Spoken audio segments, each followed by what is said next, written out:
The contact return appeared on my scope at 3:12 hours, and it was not the one I had been waiting for. For 14 days, the Auriga had been running silent in the Sethara margin, holding formation at a distance. The Varenthi Sovereignty had never managed to resolve on their long-range arrays. 14 days of compressed air and recycled light, of 4 ships breathing as one organism under full emissions blackout, of my crew eating cold meals and speaking in low voices and pretending the waiting was not a kind of pressure all its own. The margin was a wide, shallow, nothing of a transit corridor. Older star charts called it unclaimed, which is the cartographer's polite fiction for a place two powers both believe they can take if the other blinks first. We had not blinked. We had, in fact, barely moved. The return that appeared on my scope at 3:12 was the Varenthi intercept formation. 14 vessels, lead elements already accelerating, and they were not on a course for the Auriga. They were on a course for the Callaway. I had about 90 seconds to make a decision I had been thinking about for 2 weeks. The Callaway was a diplomatic frigate, 1/5 my tonnage and carrying exactly the ordnance load the fleet compact required for vessels operating under diplomatic registry, which is to say, enough to make a threat and not enough to follow through on one. Her commanding officer was Commander Tevita Alisi, a woman I had served under 12 years prior when she was running sensor operations on a patrol boat in the Karav Belt, and who had, in the intervening years, developed a diplomat's patience and a career's worth of scars to go with it. The Callaway had entered the margin 4 days ago on a declared approach vector, broadcasting full identification, requesting meeting coordinates from the Sovereignty's border authority on the approved channel. She had received 3 responses. The first 2 had been bureaucratic delays in the Varenthi manner, formal, untimed, designed to accumulate into obstruction without ever technically constituting a refusal. The third had been silence, which in Varenthi diplomatic language means the matter has been elevated above the pay grade of whoever was managing it before. Elevation in the Sovereignty is not a positive development. "Helm," I said. My voice came out the way I had trained it to come out, flat, level, carrying no more information than the words themselves. "Current drift track." Ensign Parada read off the numbers. We were sitting at a combined relative motion of roughly 400 kilometers per hour on a heading that would, if I did nothing, place the Auriga approximately 11,000 kilometers from the intercept point at the moment the Varenthi lead elements reached the Callaway. Close enough to watch, not close enough to matter. I had not come 11,000 light-years to watch. Commander Vance, my XO, was standing 2 meters to my left, where he had been standing for most of the past 4 hours. Ren Vance was a long-limbed man from the northern coast of Iceland who had, over 22 years, developed the particular economy of movement that comes from spending most of your adult life in spaces where moving too much was a problem. He had not asked me a question since 2100. He had not needed to. "Order of battle, please." He pulled it up on the shared display without a word. 14 Varenthi vessels. I knew their classes by the return profiles. The Sovereignty built their intercept formations the way they built everything else, which was according to doctrine laid down by a High Marshal 2 generations ago and not substantially revised since, because the Sovereignty's relationship to revision was complicated by the fact that their officer caste viewed deviation from doctrine as a form of social failure. Lead element: 2 penetrator-class fast attack cruisers, long and blade-shaped, designed to close distance quickly and put ordnance on a soft target before the target's escort could respond. Behind them, the bulk of the formation, 9 Sovereignty assertion cruisers, heavy-tonnage mid-range ships that were the backbone of every major Varenthi engagement since the Kelavar campaigns.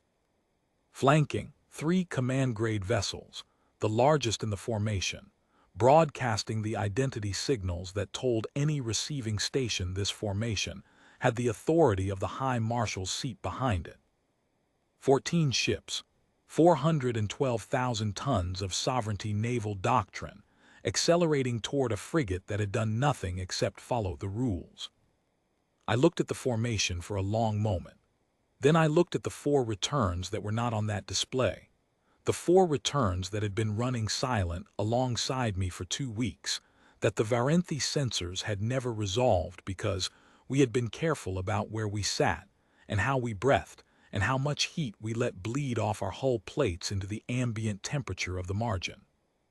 The Ponderous, the Castle Ridge, the Iron Sight, and the Auriga. The Varenthi had not built their doctrine around the possibility of a heavy carrier, sitting 3 light minutes off their intercept corridor, and watching them work. That was about to become a significant oversight. "All stations," I said, "stand by to break silence." There was no sound on the bridge except the quiet mechanical acknowledgement of 4 crew members pressing their comm switches. I looked at each station in turn: weapons, helm, comms, intelligence, and what I saw at each one was the same thing. A person who had been ready for this for 2 weeks and was managing the readiness with both hands. Ensign Parada at the helm had not shifted in his seat. Lieutenant Commander Frost at comms had her hand already on the transponder control without having been told to put it there. Lieutenant Sovereignty at intelligence had his secondary display already cleared for the incoming returns that would begin as soon as we lit up, because he knew as well as I did that the Varenthi would start feeding us data of the moment they knew we were there. Their sensors would sweep us. Their classification systems would begin working, and he wanted to be reading it before they'd finished the first pass. Petty Officer Adesanya at weapons had her board on standby status, weapons locked, safeties on, and had been in that configuration for the past 6 hours without a single change, because she was a professional, and because the standing order was that we were not here to shoot anyone. We were here to be seen. "Calloway is hailing," said Lieutenant Commander Frost from the comm station. Her voice had the specific quality of a person who is conveying information that everyone in the room already knows and doing it with precision anyway. "She has been hailing on the Border Authority channel for 11 minutes. No response." "She will not receive one," said Lieutenant Sovereignty from the intelligence station. Sovereignty had been with me since my second command, and he had a talent for statting things that felt like predictions but were actually conclusions. "The formation is command grade. They are not going to stop to negotiate. They are going to take the Callaway, declare a violation of the Margin Convention, and present the fleet compact with a completed action." "That is their plan," I agreed. "They have done this before," Sovereignty said. "The Tarith incident, the Combe station seizure. Both times the fleet compact issued a formal protest, the Sovereignty issued a formal denial, and everyone moved on." "Yes. The difference this time," Sovereignty said carefully, "is us." "Yes," I said again, "the difference this time is us." I want to be precise about what I felt in that moment, because I have been asked about it since, in debriefs, in the inquiry, in the long afterward that followed the signing of the Auriga Compact, and I want to be accurate rather than poetic about it. What I felt was not excitement. It was not the thing that gets described in the histories as righteous anger, or the moment of decision, or the weight of history in a single choice. What I felt was the specific and unglamorous clarity of a person who has been waiting for a thing to begin and is now watching it begin. The Varenthi were moving. The plan we had built across 14 silent days was either sound or it was not. There was nothing left to do but find out. "Break silence," I said. "All 4 ships, full active arrays, navigation lights, running beacons, drive power to holding thrust. I want us visible." The Auriga came alive around me. I do not mean that metaphorically. 14 days of silence had given the ship a particular quality, a held breath heaviness, a sense that every system was doing the minimum and no more. When I gave the order to break silence, that quality dissolved in the span of about 3 seconds. The active arrays came up with a sound that passed through the deck plates and up through my chair and into the bones of my jaw. The drive systems shifted from cold idle to holding thrust, and the whole frame of the ship settled into a different vibration, lower and more certain. The bridge lighting shifted from the dim red of running silent to the operational white gold of a ship that was ready to be looked at. On my scope, the Auriga's transponder signal bloomed into the margin's electromagnetic environment like something switching on a very large light. 3 seconds after that, the Ponderous followed, then the Castle Ridge, then the Iron Sight. 4 ships, 140,000 tons for the escorts, 310,000 for the Auriga alone. A formation that had been sitting in the Varenthi's sensor shadow for 2 weeks and was now, in the space of 4 seconds, visible to every active sensor array in the margin. I watched the Varenthi formation on my scope. For 6 seconds, nothing changed. Their acceleration curve held. Their intercept bearing held. Either they hadn't processed the new returns yet, or they had processed them, and their doctrine didn't have a procedure for what they were looking at. At 7 seconds, the lead penetrator-class cruisers began to decelerate. I had expected this. The penetrator class was a fast attack ship. Its entire design logic was built around closing distance quickly on a known, assessed, and categorized threat. It was very good at its job when the threat was what the Sovereignty expected it to be. It was significantly less useful when the threat had just changed categories on you in the middle of your attack run. Varenthi formation is correcting bearing, said Frost. Lead elements are going to 3/4 thrust. Formation is spreading. Spreading was the correct tactical response. I would have done the same thing. When you don't know what you're looking at, you give yourself space to look at it. We have their active sweep, Seun said. His secondary display was already filling. They are running full-spectrum classification on all 4 ships. The Auriga is generating, he paused, reading, an anomalous classification return. Their system is cycling. It has not seen this hull type before. That was expected and deliberate. The Auriga was the first of her class. There was no Varenthi intelligence file on her, because she had not existed long enough to appear in one. They knew carrier types. The fleet compact had operated heavy carriers for 30 years, and the Sovereignty had good files on the older classes. But the Auriga's hull was 1,240 meters. Her drive signature was unlike the earlier classes, and her weapons arrays were configured differently from the ships they had catalogued. They were looking at her, and their classification systems were telling them she was a carrier, and simultaneously telling them she was not like any carrier they had a record for, which meant they were doing the thing Varenthi doctrine called for in situations of ambiguous classification, escalating to command-grade authority for a manual assessment. Which meant, at this moment, the High Marshal's staff was looking at the raw sensor return on the Auriga and trying to build a threat model from nothing. I found myself curious about what they were concluding. We have a hail, Frost said. Sovereignty border command frequency, command grade identification. They are requesting our identity and authority. Respond on the border authority channel, I said. Full identification. The Auriga, Terran Fleet Compact, Heavy Carrier Group 14. Commanding Officer Captain Dara Osa. We are operating under authority of the Fleet Compact Border Protocols, Article 17, Paragraphs 3 through 9. We are in the Sethara margin on a lawful observation brief. Frost sent it. There was a pause of about 40 seconds, the signal travel time, plus whatever was happening on their end.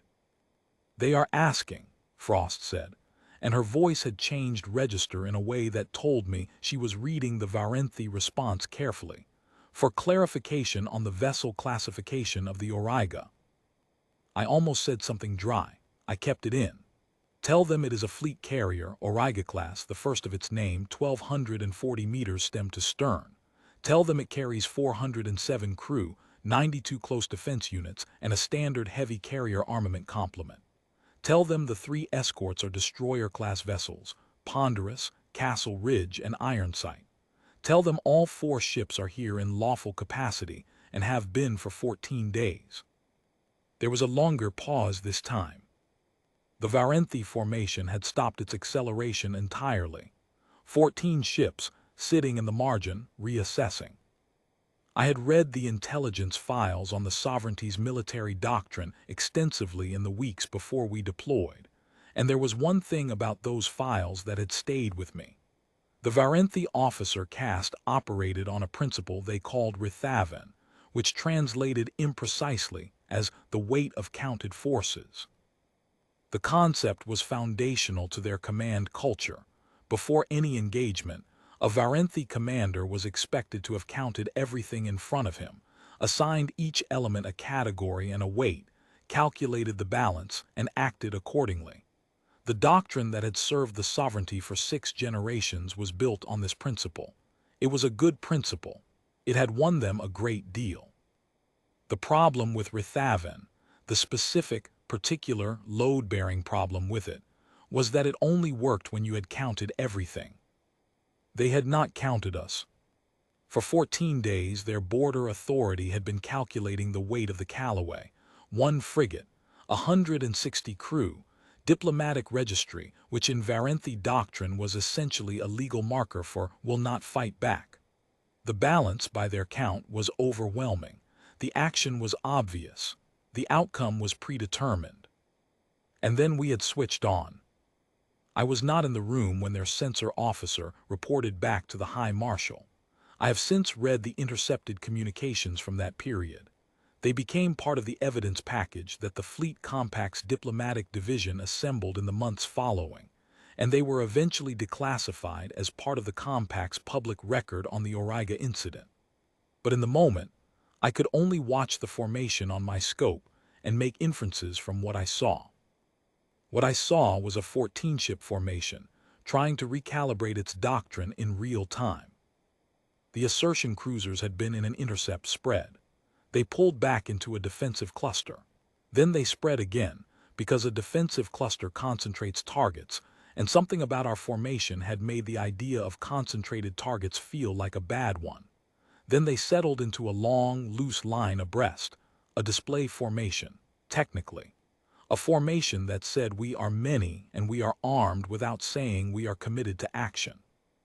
It was the Varenthi equivalent of a man putting his hands where you could see them. Formation is settling on a new bearing, Sune said, reading from the tracking display. They are holding 11,000 kilometers from the Callaway's position. They have not altered the Callaway's scope. She still reads as their designated contact, but they have stopped approaching. They are deciding, Vance said from beside me. Yes, I said, give them time to decide. I noted the formation's new posture without satisfaction. Satisfaction was not the appropriate response. The appropriate response was precision, because this was the moment where the next 20 years of Sovereignty Compact relations would be shaped by how carefully I chose my next words. We have a second hail, Frost said. This one is on the command grade override channel.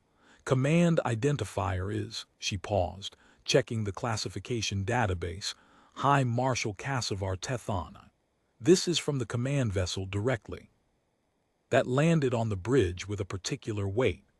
High Marshal Tethana was not the commander of the intercept formation. He was not even supposed to be in the margin. His command vessel was flagged to the Sovereignty's 5th Armada, which had its permanent station at the Varenthi core world of Wunthavar, 6 transit days from the Sethara margin. He had been here, watching. The High Marshal, I said, is in the margin. Yes, sir, Frost said. I looked at Sune. He looked at me with the expression of a man who had anticipated this and found no satisfaction in being right. He brought the 5th Armada, I said. Not all of it, Sune said, but the lead elements, the command vessel and its escorts. He was observing the intercept operation from the safe distance, which meant this had not been a border authority action. Border authority intercepts were handled by the regional formations, with command authority delegated to senior sector officers. A high marshal watching from distance meant this had been deliberate at the highest level, not an overzealous regional commander acting within doctrine, but a planned provocation, with a high marshal present to manage the outcome and report back to the Sovereignty's Council of Marshals that the compact's diplomatic instrument had been neutralized without incident. It also meant he had been in the margin for at least as long as we had, running his own silence.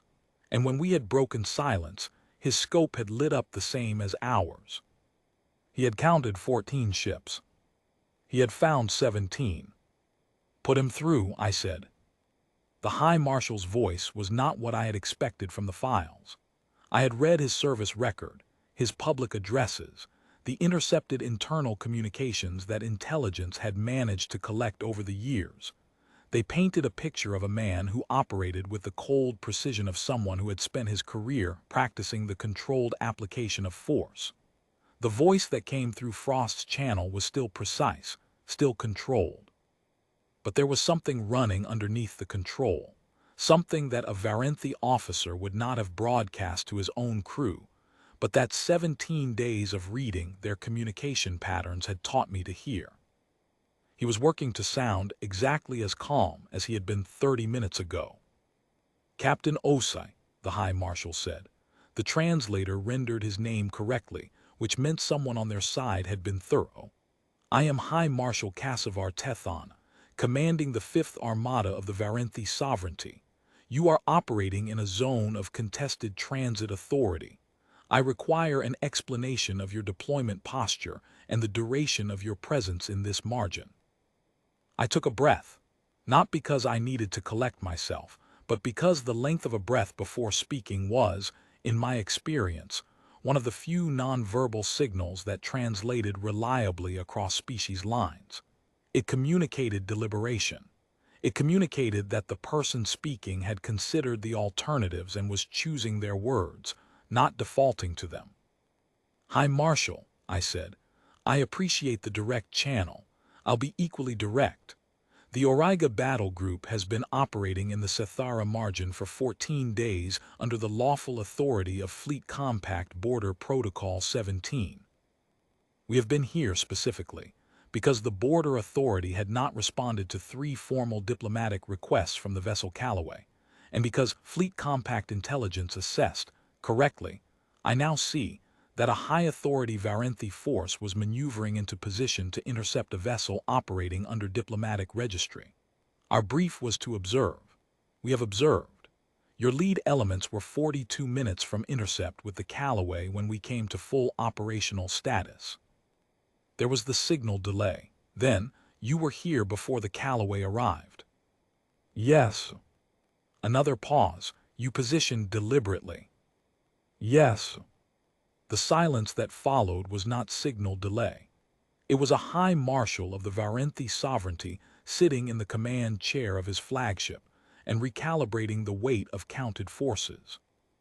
Captain Os, he said finally, the Callaway is operating in a zone of contested transit authority. The Sovereignty has a legitimate interest in. High Marshal, I said, the Callaway is a diplomatic frigate operating on a declared approach vector, following the approved notification protocols, requesting a meeting that the Border Authority has declined 3 times to schedule. With respect, the Sovereignty's legitimate interest in the margin does not extend to the seizure of diplomatic vessels. The Fleet Compact's position on this is not ambiguous. The Fleet Compact's position, the High Marshal said, and now the thing running underneath his control was more audible, does not carry operational weight in this margin. I looked at my scope, his 14 ships, my 4 ships. High Marshal, I said, you have been in the margin for at least as long as we have. You've had time to assess our returns.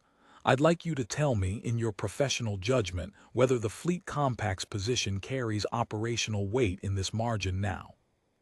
A long pause. I had not meant it as a taunt. I want to be clear about that, because it has been described that way in some of the subsequent accounts, and that description is not accurate. It was a question, a direct one, the kind a commander asks when the facts of the situation have changed, and the other person has not yet acknowledged that the facts have changed. I was giving him a moment to acknowledge it without having to say out loud what everyone on both sides of the channel already knew. He was a high marshal. He had gotten there by being the kind of person who could read a situation and adjust. He read this one. "What are you proposing, Captain?" he said. "I'm not proposing anything.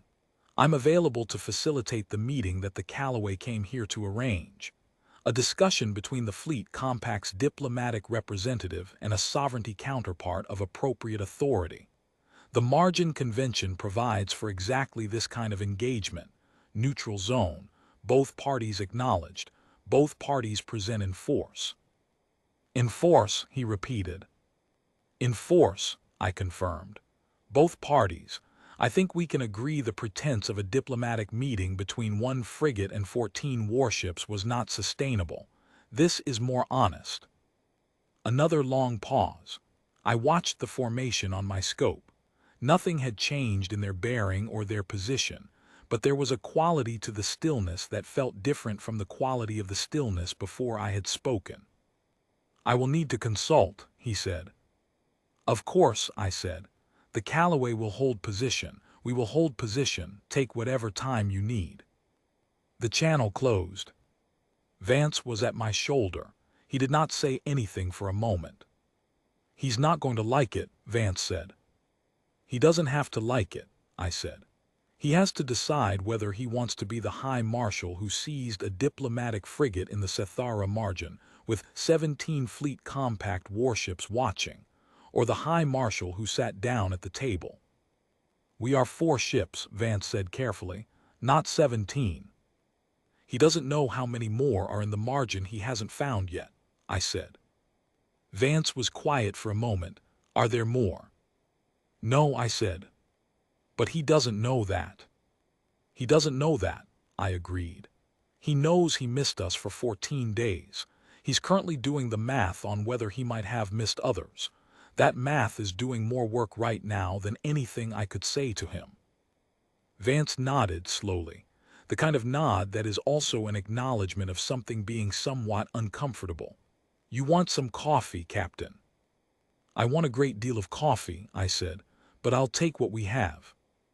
What we had was still the cold meal kind, because the galley had been running on minimum power for 2 weeks. I drank it at my station and watched the Varenthi formation and waited for the High Marshal to finish consulting. The consulting took 4 hours and 17 minutes. During that time, the Varenthi formation did not move significantly, but it did not hold entirely still either.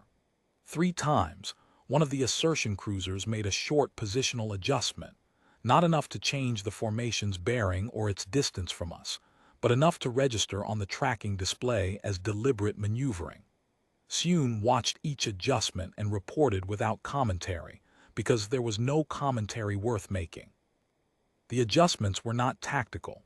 They were the formation equivalent of a man shifting his weight while he stood and thought. They were the Sovereignty's fleet moving, because the officers aboard those ships were sitting in the same held-breath tension as my crew, waiting for the High Marshal to tell them what had just happened and what they were going to do about it. At the 90-minute mark, the High Marshal's command vessel redirected 2 of its sensor arrays. Sune caught it on the passive feed and noted it without alarm. They were sweeping the margin behind our formation, looking for more ships we might have tucked away in the silent dark. I had expected this. Any commander with 31 years of service and a working grasp of what had just happened to him would do exactly the same. He was not checking because he thought he would find something. He was checking because the cost of being wrong again was now something he had direct and recent experience of, and the methodology that had failed him once was not a methodology he was going to trust again in the same day. They swept for 40 minutes. They found nothing because there was nothing to find. I did not know whether that was a relief to him or a further complication. In a sense, finding more ships would have been simpler. It would have told him the extent of the thing, given him a number he could work with. Not finding anything only meant the uncertainty remained open. He now knew that the fleet compact could run silent in this margin for 14 days without detection. He did not know, and could not know from a single sweep, whether we had done it once or whether we had learned to do it so well that it had become standard practice. The uncertainty was the point. It would stay with him in every future assessment he made of any space the compact might have been operating in. Soon had watched the sweep end and turned to me with a look that communicated, without words, that he was thinking the same thing. I nodded. We did not discuss it. Some things are better understood than spoken. At the 2-hour mark, Vance brought a second cup of coffee and set it at my station without comment. I drank it. The bridge had settled into the particular quality of a watch that is being professionally maintained rather than anxiously anticipated, the difference between tension held for purpose and tension held from fear. My crew knew what they were doing. They were doing it. Frost had been cycling through the available channels, monitoring everything from the border authority frequency to the sovereignty military bands that our intelligence package had given us partial decryption for. At the 2.5-hour mark, she looked up from her board with the expression she used when she had something worth reporting that required some interpretation first. Encrypted traffic from the High Marshal's command vessel to a relay in the Varenthi interior, she said. Volume consistent with a formal report. Duration suggests it is not a brief update. He's reporting to the Council of Marshals, Soon said. Presumably. They will want the sensor logs, Soon said. The raw returns, the classification cycling on the Auriga, everything their arrays collected. He paused. The Council of Marshals is going to see those files within the week. I thought about that. The Council of Marshals was the sovereignty's senior military authority, 7 high marshals, each commanding one of the sovereignty's numbered armadas, collectively advising the sovereignty's ruling bodies on military posture and resource allocation. They had been the institutional authority behind the 7 prior incidents. Every decision to use the quiet arithmetic had, at some level, required their endorsement. And now the High Marshal commanding the 5th Armada was sending them a report that said the arithmetic had failed. And here are the sensor logs to explain why. 7 high marshals were going to look at the Auriga's return profile. 7 very senior Varenthi military commanders were going to see the contact data from 14 ships that had resolved into 17, and they were going to have to brief their staffs, and those staffs were going to have to update their threat assessments, and those updated threat assessments were going to flow into every operational plan the sovereignty built for the compact border for the foreseeable future. Roja had called it the arithmetic of impunity. What we were watching, in the form of the High Marshal's encrypted report to his superiors, was the arithmetic changing. Good, I said. Vance glanced at me. The Council seeing the logs is good, I said. This is not a secret we want them to keep. This is a fact we want them to carry. I had been in situations before where I was the person waiting. I had also been in situations where I was the person deciding. The waiting is harder. The deciding feels like motion even when it is still. The waiting is just the pressure, unrelieved. My crew handled it the way they had handled the past 14 days, with the specific, concentrated professionalism of people who know exactly how much is riding on how they do their jobs, and have decided that awareness is not going to change how they do them. Frost ran continuous monitoring on both the Border Authority channel and the command grade override, logging every ping and every silence. Soon cross-referenced every positional adjustment of the Varenthi formation against his threat models, not because he thought the threat level had changed, but because doing the work was the right response to uncertainty. Parada held our bearing with the precision of a man who understood that our position in the margin was itself a communication. We were not closing, not retreating, not varying. We were simply present. In the Callaway's communication log, I found a single entry from Alice during this period. Formation appears to be consulting. No change on the scope from here. The waiting is the work. I had not seen this message in real time. It arrived in my personal queue and I read it later in the afterward, but it captured something accurately. The waiting was the work. We had done everything that needed doing. Now we were being steady. In that time, the Callaway held her position.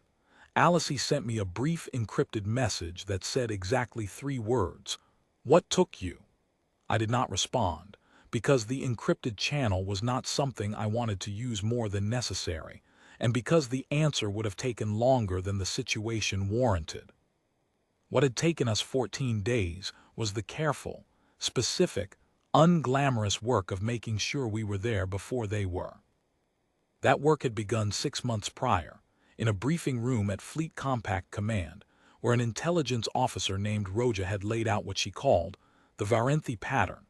7 incidents across 14 years in which the Sovereignty had moved against compact diplomatic assets in border regions, always with the same structure, always timed to avoid a compact response capacity, always constructed to be complete before anyone could intervene. The incidents had been documented.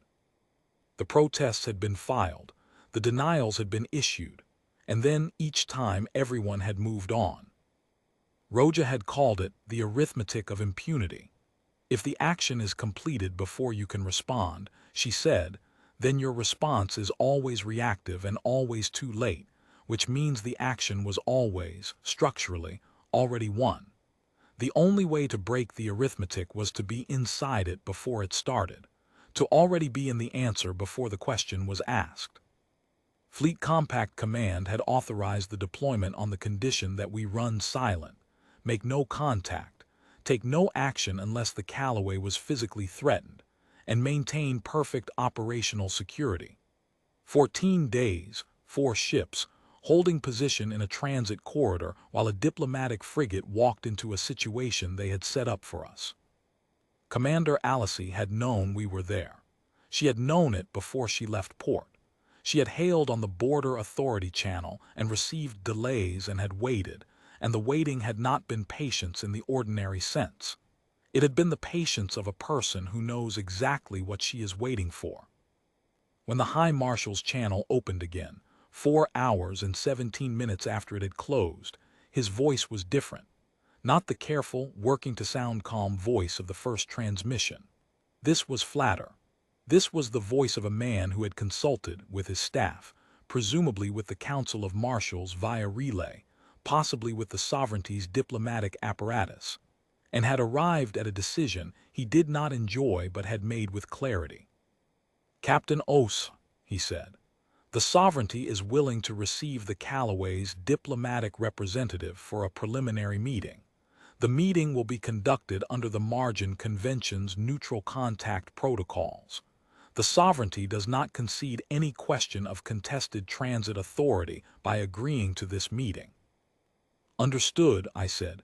"The Fleet Compact does not require that concession. We require the meeting." "Yes," the High Marshal said, "I understood that." There was a pause that felt like more than signal delay. "Captain," he said, "how long have you been using this approach?" I thought about how to answer that. There were several accurate answers. The honest one was that we had not done exactly this before, had never deployed a silent battle group in a contested margin specifically to be the answer before the question was asked. This was the first time. But the question beneath the question, the one the High Marshal was actually asking, was, how long has the Fleet Compact been thinking this way? And that answer was more complicated.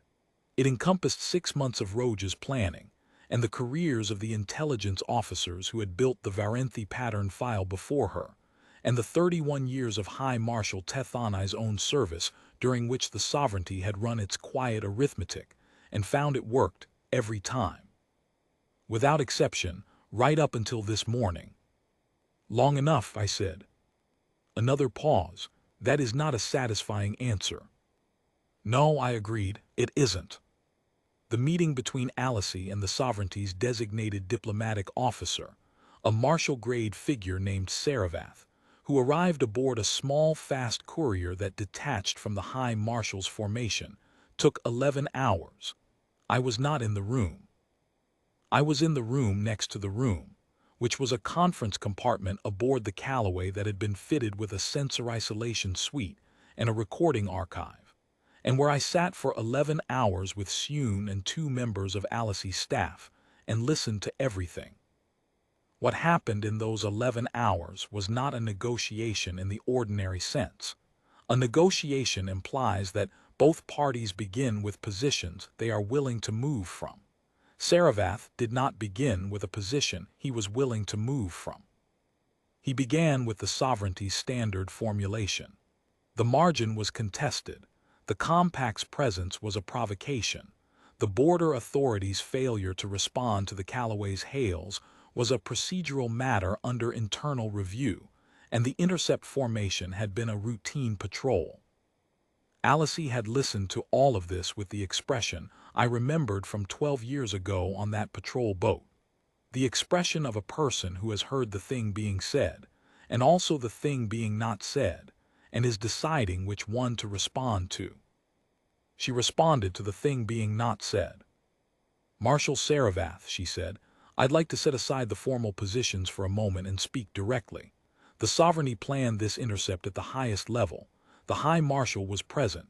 The action was designed to be complete before the compact could respond. It was not a routine patrol. We both know that." She paused. "We are here because the compact has decided that the pattern of 7 prior incidents needs to end, not because we want a confrontation. Because the alternative is the pattern continuing, and the pattern continuing means more incidents, and more incidents means we eventually reach one that we cannot manage diplomatically." Saravath had said nothing. "The Auriga Compact," Alice said, "as I am proposing to call it, would establish a set of transit protocols for the Sethara margin that both parties agree to follow. Notification procedures, response timelines, a joint monitoring mechanism. It is not a border treaty. It does not concede the sovereignty's transit claims. It establishes procedures for how both parties behave while the underlying dispute continues." Saravath had said, "You are proposing that the sovereignty formalize the compact's presence in this margin." "I'm proposing that we formalize the way both parties manage the margin so that neither of us ends up in a position we cannot walk back from," Alice said. "The High Marshal has 412,000 tons of sovereignty doctrine sitting in this margin. I have 4 compact vessels on the other side of this wall. If either of us makes the wrong move in the next 48 hours, we lose everything that comes after. The compact would prefer that what comes after is a framework, not a war." Saravath had looked at the wall, which was the bulkhead of the Callaway's conference compartment, and which he clearly knew was also the direction of the Auriga. "You built this situation deliberately," he said. "The positioning, the frigate as the declared contact point, the carrier group behind the sensor threshold." "We built a response to a pattern," Alice said. "The pattern was the sovereignties. We are here because the pattern was not going to stop on its own." Saravath had been quiet for a long time after that, long enough that one of Alice's aides had quietly checked the recording system to confirm it was still running. Then he had said, "How long will your formation remain in the margin?" "As long as the process takes," Alice said. "We are patient people, Marshal." It took 9 more hours after that. 3 times, Saravath had requested a recess to consult with the High Marshal's staff. 3 times, he had returned with a marginally different position, not more flexible precisely, but more specific, as though the High Marshal's staff was working through the document clause by clause and finding each one somewhat less intolerable than the last. On the second recess, Sune had noted that the High Marshal's command vessel had shifted position fractionally, not a tactical move, but a slight closing of distance toward the Callaway, which Sune interpreted as the High Marshal wanting better signal quality for his consultations with Saravath. I thought this was probably right. A man who had been running calculations for 31 years and had found them suddenly wrong was not the kind of man who delegated the recalculation. In the end, the Auriga Compact was a 6-page document that established notification protocols, defined the margin's transit lanes by mutual agreement for a period of 5 years, created a joint border monitoring channel that both parties were required to staff within 30 days of signing, and included a clause that Saravath had insisted on and that Alice had accepted. a statement that the signing of the compact did not constitute either party's acceptance of the other's claims on the underlying transit authority question. It was not a warm document. It was a precise one. It said, "These are the rules we will follow while we continue to disagree." It said, "Neither of us will use the margin as a place to settle things by accomplished fact while the other cannot respond."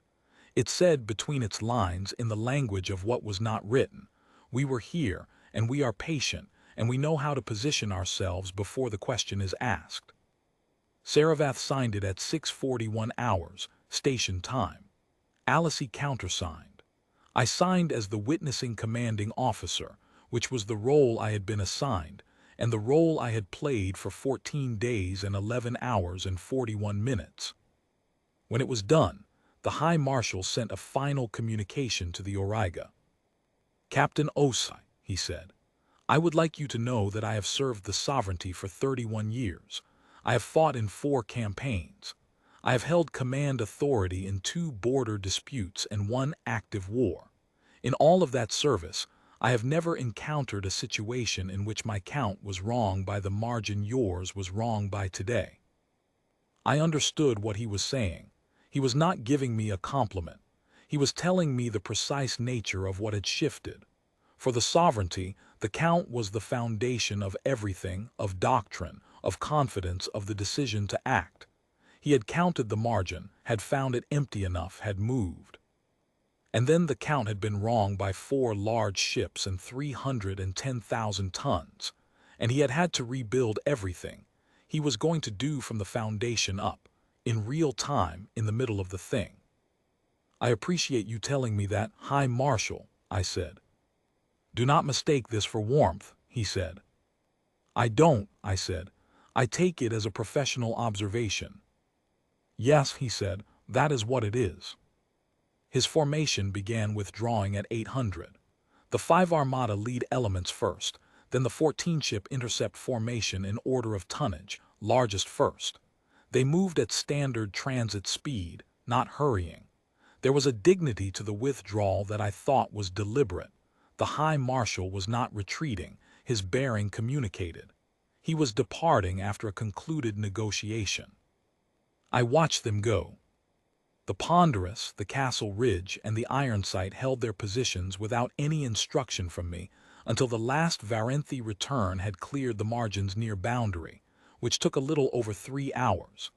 Then Ponderous sent me a brief signal, 2 words, from her Lieutenant Commander Bram Yates, who had a gift for compression. "Good patience."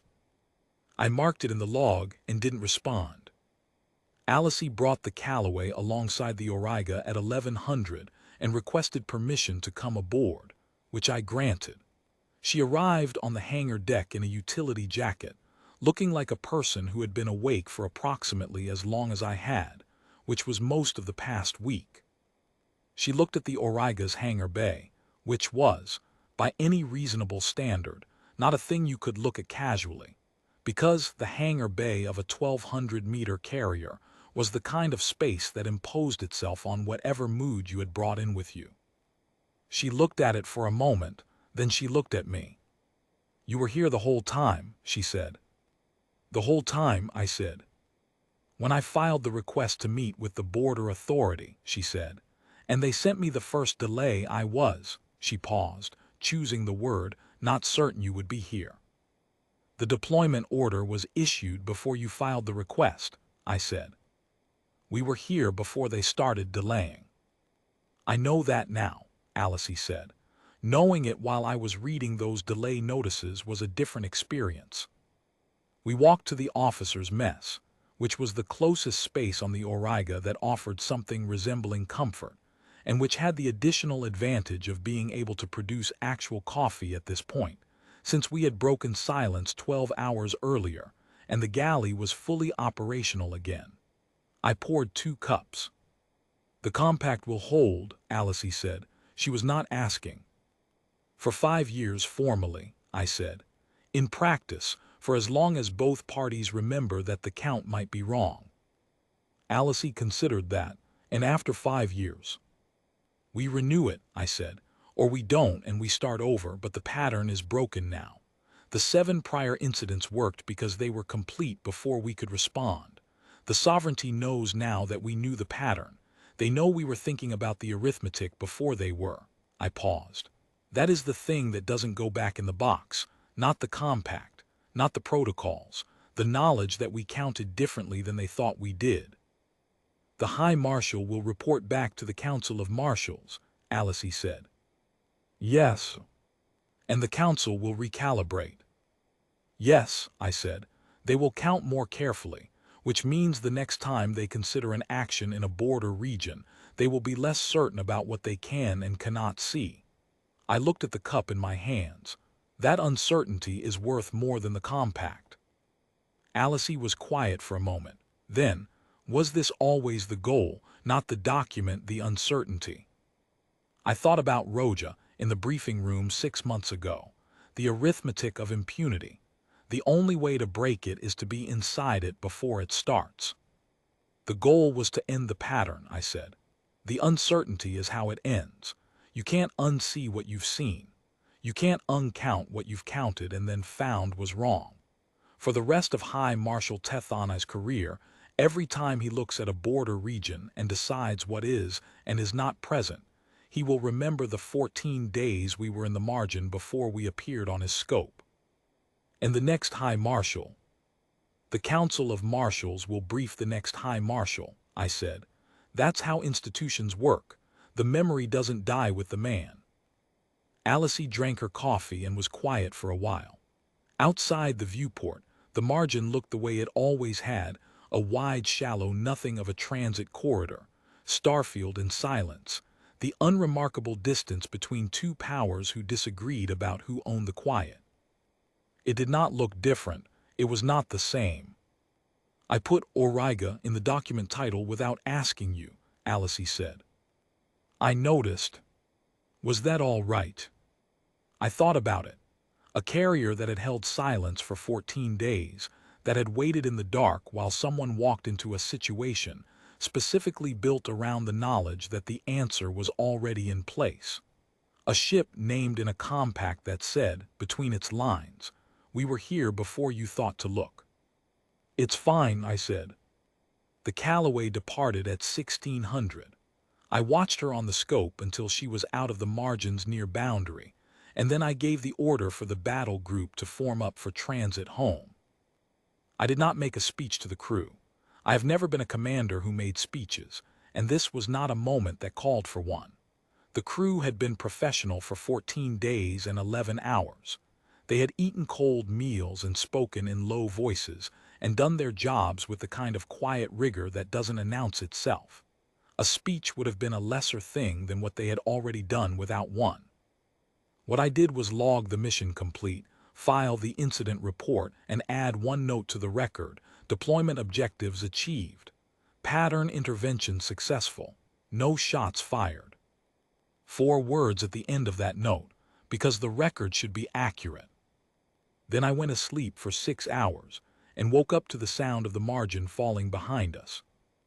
I think about the High Marshal sometimes, not with warmth, he understood me correctly on that point, but with the specific acknowledgement I give to a professional who encountered an unfamiliar situation and handled it with precision. He could have forced the action. The count, even corrected, was in his favor in raw tonnage. He had enough force to attempt the intercept regardless, if he had been willing to accept the costs.